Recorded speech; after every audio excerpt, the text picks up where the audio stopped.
Hi friends, നമ്മളിന്ന് ഉച്ചക്കത്തേക്കുള്ള കറി വാങ്ങിക്കാൻ വേണ്ടിയിട്ട് വീട്ടിൽ നിന്ന് ഇറങ്ങിയിരിക്കുവാണ്. ലേലത്തിൽ മീൻ വിളിച്ചെടുക്കാമെന്നാണ് വിചാരിക്കുന്നത് കേട്ടോ. അപ്പോൾ ഡാഡിയാണ് ലേലം വിളിക്കുന്ന ആള്. അപ്പോൾ എന്തായാലും നമുക്ക് അങ്ങോട്ട് പോവാം. അവിടുത്തെ ലേലം വിളിക്കുന്ന സെറ്റപ്പ് എന്താണെന്ന് നമുക്ക് നോക്കാം കേട്ടോ. നമ്മൾ ഡാഡിനെ ഫോളോ ചെയ്തോണ്ടിരിക്കുവാണേ.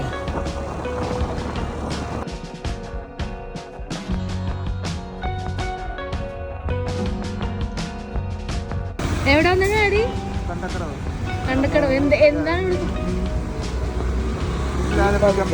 ലേലം വിളിക്കാം.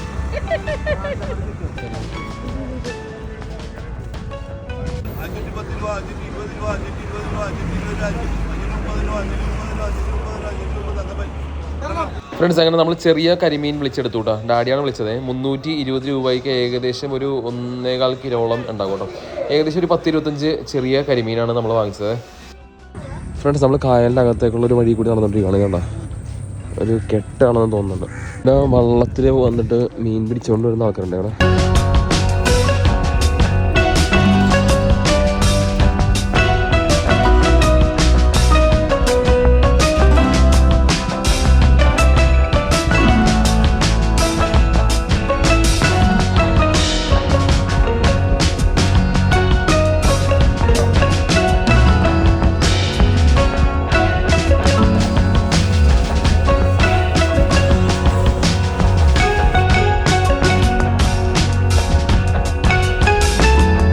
ഫ്രണ്ട്സ്, ഡാഡിയുടെ ഡെയിലി ലൈഫാട്ടോ.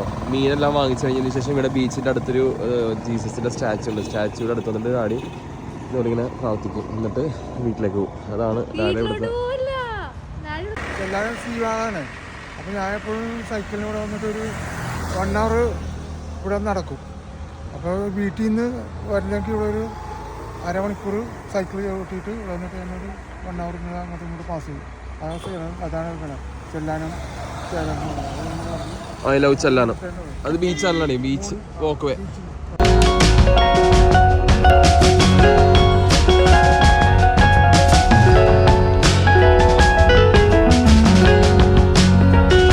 ഫ്രണ്ട്സ്, ഇതുണ്ടോ ആൾക്കാർ മീൻ പിടിച്ചോണ്ടിരിക്കുന്നത്. ആ ഒരു വഞ്ചി പോലത്തെ സാധനം എനിക്ക് തോന്നുന്നു പുള്ളി തന്നെ ഉണ്ടാക്കിയാണെന്ന് തോന്നുന്നു കേട്ടോ.